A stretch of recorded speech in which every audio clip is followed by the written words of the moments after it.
What's up guys? Sinong gustong bumili ng lapas? Ito yung nakuha ko kanina sa sa dagat guys, kaninang umaga. Yan, ito. Medyo madami guys, kaya ibibenta ko tong iba nito kasi konsumo lang naman ulam-ulam lang, kaya ibibenta ko tong iba.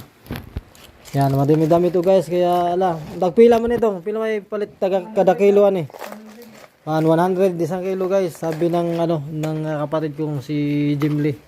Kasi dating benta namin dito sa lapas, yung laman lang, inanuhan namin to na mainit na tubig, niluto sa mainit na tubig. Pero ngayon daw wala namang na mamili ngayon sa wala nang buyer, kaya benta na lang namin kasama itong hilaw pa.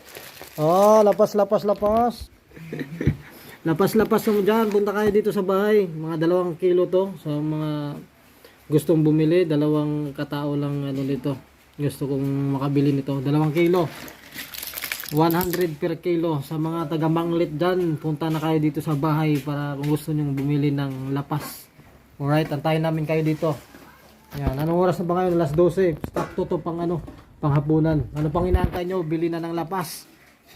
Napakasarap nito. Panalo. Di ba day? Panalo day? Oo.